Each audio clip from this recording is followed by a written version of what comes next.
Now listen to the first part of the conversation and answer questions 1 to 6. Thank you for calling Carline. So that we can best help you, can you please press the star button on your phone now? Thank you. Now choose one of the following 4 options by pressing the buttons on your telephone. Press 1 if you would like to make a car reservation. Press 2 if you would like to talk to someone about a car reservation. Press 3 if you would...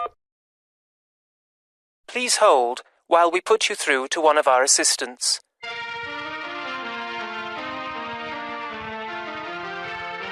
Good morning, Melanie speaking. How can I help you?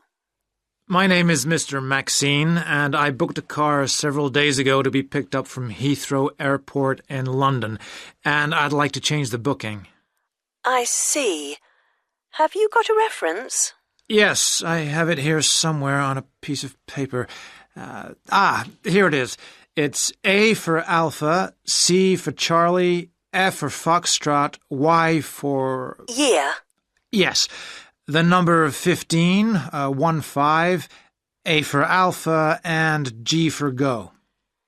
Let's see. Can I just check that? ACFY15AG. Yes. Mr. John Maxine. Yes, that's it. Okay, so how can I help you?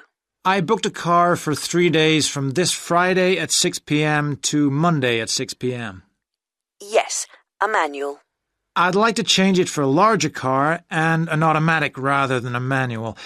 And I'd also like to book it for 5 rather than 3 days. Okay, let's have a look.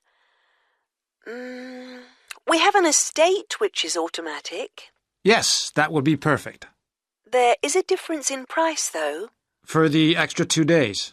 Yes, but also for the size of the car. The estate is £15 more expensive per day than the saloon car you have already booked. Okay, and how much extra is it altogether then? That makes it an extra £165. It seems rather expensive. The last time I hired one, it wasn't so much. When was that? Several weeks ago. I see.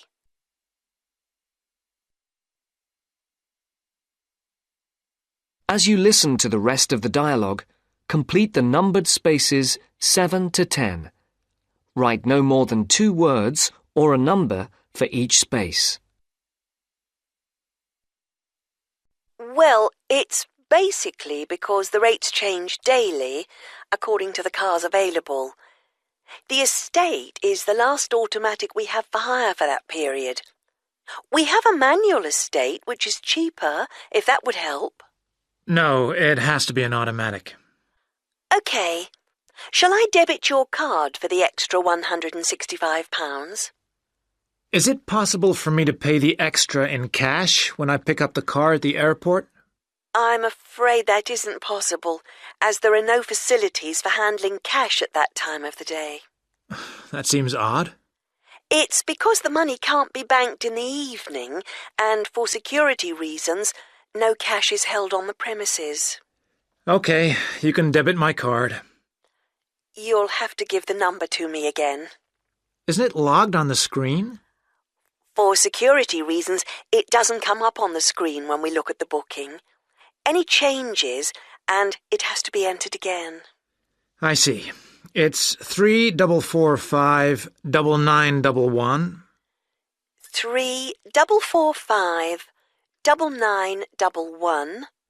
4425 4425 7750. 7750. OK, that has now been authorised. Shall we send the receipt to your Park Vale address? Yes, number 40. Is there anything else I can help you with, Mr. Maxine? No, nothing else, thank you. Have a nice trip. Thank you. Goodbye.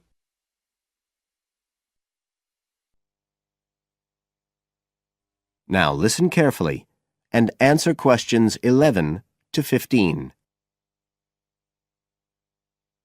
Joanne? Hi, you must be Rob. Nice to meet you. So, I hear you're planning to visit Australia.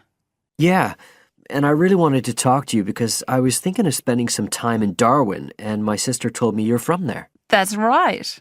So, tell me about it. Well, where shall I start? Well, Darwin's in what they call the top end because it's right up at the northern end of Australia, and it's quite different from the rest of Australia in terms of cultural influences. In fact, it's nearer to Jakarta in Indonesia than it is to Sydney, so you get a very strong Asian influence there. That means we get lots of tourists. People from other parts of Australia are attracted by this sort of international cosmopolitan image. And as well as that, we've got the same laid-back atmosphere you get all over Australia, probably more so, if anything, because of the climate. But what a lot of the tourists don't realise until they get there is that the city's also got a very young population. The average age is just 29, and this makes the whole place very buzzy. Some people think that there might not be that much going on as far as art and music and dancing and so on are concerned because it's so remote. I mean, we don't really get things like theatre and opera in the same way as cities down in the south like Sydney, for example, because of the transport expenses. But in fact, what happens is that we just do it ourselves. Lots of people play music, classical as well as pop, and there are things like artists groups and writers groups and dance classes. Everyone does something. We don't just sit and watch other people.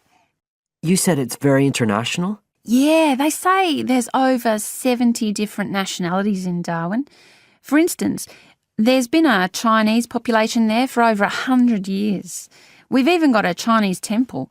It was built way back in 1887, but when a very bad storm, a cyclone in fact, hit Darwin in the 1970s, it was almost completely destroyed. The only parts of the temple that survived were part of the altars and the stone lions. But after the storm, they reconstructed it using modern materials. It's still used as a religious centre today, but it's open to tourists too, and it's definitely worth going to see it. Oh, and as far as getting around goes, you'll see places that advertise bicycles for hire, but I wouldn't recommend it. A lot of the year it's just so hot and humid.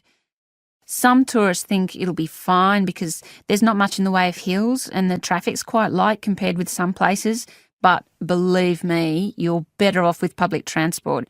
It's fine and not expensive. Or you can hire a car, but it's not really worth it.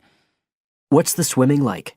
Well, there are some good beaches, but the trouble is that there's this nasty creature called the box jellyfish, and if it stings you, you're in bad trouble.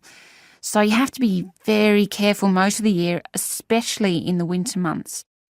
You can wear a lycra suit to cover your arms and legs, but I wouldn't like to risk it even so, personally. And there are the saltwater crocodiles too. I mean, I don't want to put you off. There are protected swimming areas netted off where you'll be safe from jellyfish and crocs, or there are the public swimming pools. They're fine, of course.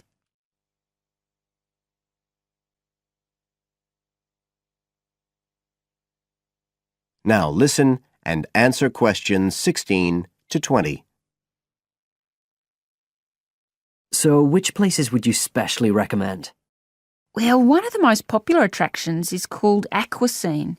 What happens is every day at high tide, hundreds of fish come in from the sea, all different sorts, including some really big deep sea fish. And some of them will even take food from your hand. It's right in the middle of town at the end of the esplanade. It's not free. I think you have to pay about $5, but it's definitely something you have to experience. Then, of course, Darwin has a great range of food.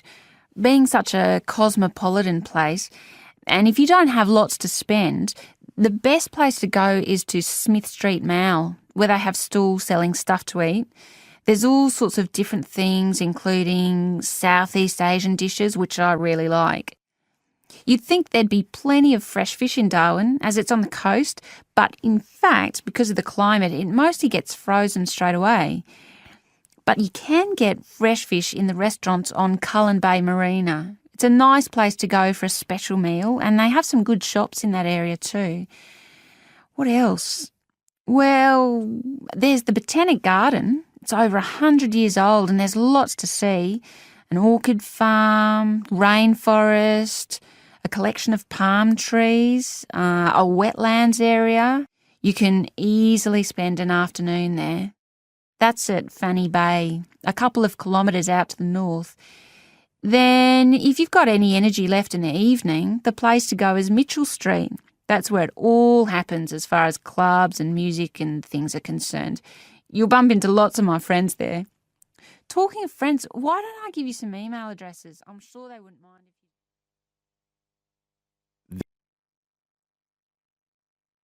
Now listen carefully and answer questions 21 to 23. Right, Julia. So, from your CV and portfolio, and what you've already told me, you seem to be very much the sort of person we're looking for on the postgraduate course. So tell me, you finished your fashion design course in London 4 years ago. Did you think of carrying straight on and doing a higher degree at the time? Yes, but there were financial pressures. So I ended up working in the retail industry, as you can see from my CV. And actually, it was a very useful experience. In what way? Well, I was lucky to get the job with Fashion Now. They're a big store. And one of my priorities was to get as much experience as possible in different areas. So that was good because I had the chance to work in lots of different departments. And having direct contact with the customers meant I was able to see how they reacted to innovation, to new fashion ideas. Because with Fashion Now, a designer might show something in New York or Milan, and there'll be something similar in the shop within weeks. So that was probably the most useful thing for me. Right. And so what's made you decide to do a postgraduate course now? Well, while I enjoyed working at Fashion Now, and I learned a lot there, I felt, well, the way forward would have been to develop my managerial skills, rather than my skills in fashion design, and I'm not sure that's what I want to do. Yes. When I was doing my degree in London, I'd been interested in women's wear, but I know that there's been a lot of work done in areas like new fabric construction, and though I'm not intending to go too deeply into the technology, I'd be very interested in looking at how new fabrics could be used in children's wear, so I'd like the chance to pursue that line. Yes, good. And are you at all concerned about what it's going to be like coming back into an academic context after being away from it for several years? No, I'm looking forward to it. But I'm basically more interested in the application than the theory, or at least that's what I've found so far. And I'm hoping the course will give me the contacts and skills I need eventually to set up my own enterprise. I'm particularly interested by the overseas links that the department has. Yes, many of our students look overseas or to international companies for sponsorship of their projects.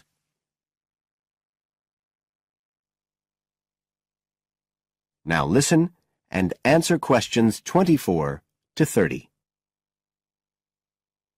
And the facilities here look excellent. I just went to look at the library. It's really impressive.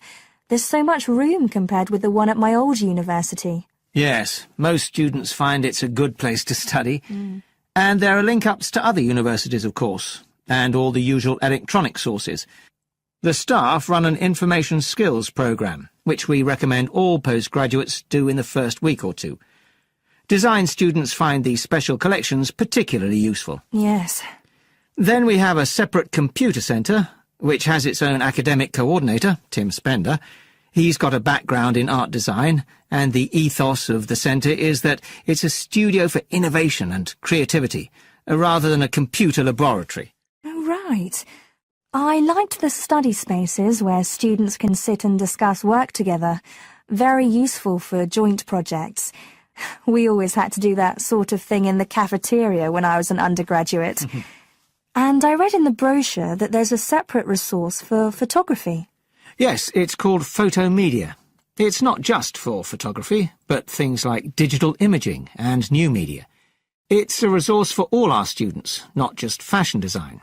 And we encourage students to work there, producing work that crosses disciplinary boundaries. It's well used. In fact, it's doubled in size since it was set up 3 years ago. And we also have an offshoot from that, which is called time-based media. This is for students who want to develop their ideas in the area of the moving image or sound. That's in a new building that was specially built for it just last year. But there are plans to expand it, as the present facilities are overstretched already. Right. Now, is there anything you'd like to ask about the course itself?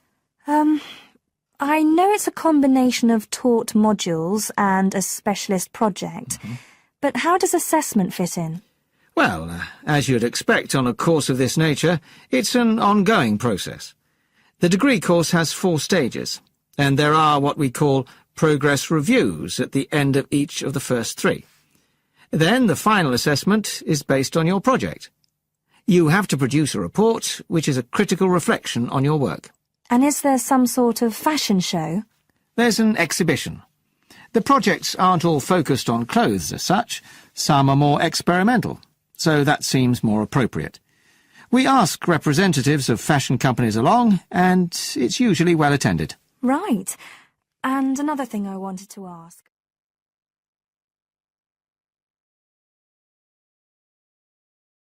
Now listen to the lecture and answer questions 31 to 40.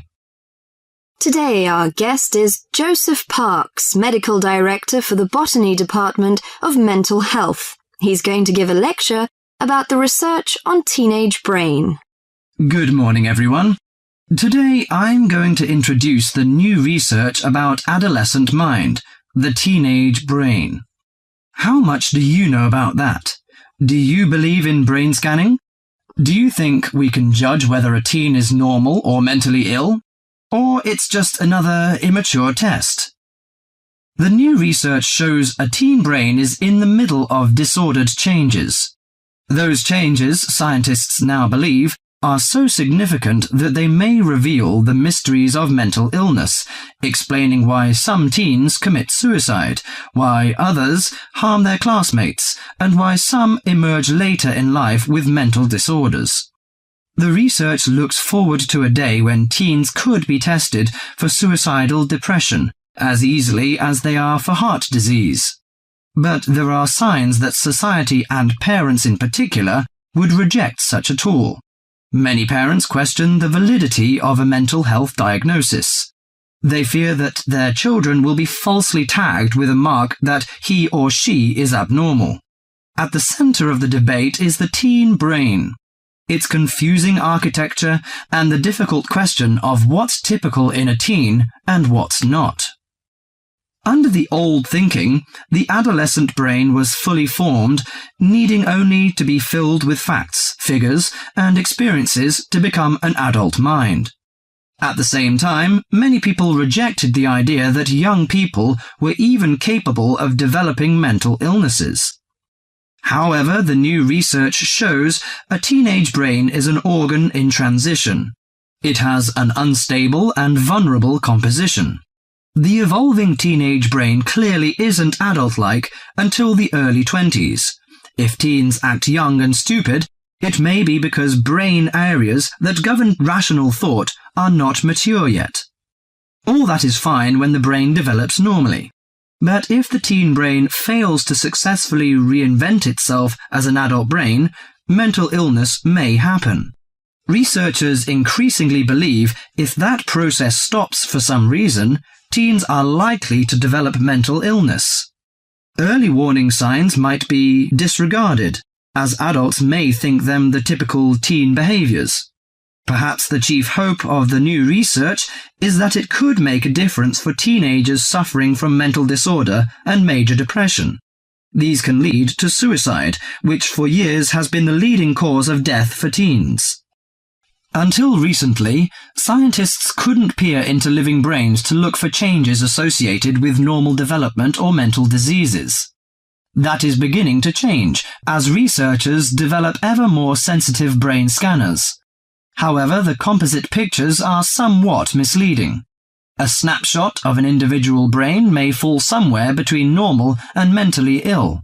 For now, psychiatrists and psychologists must still rely on interviews and observations of children's behaviour to diagnose mental illness. You now have half a minute to check your answers.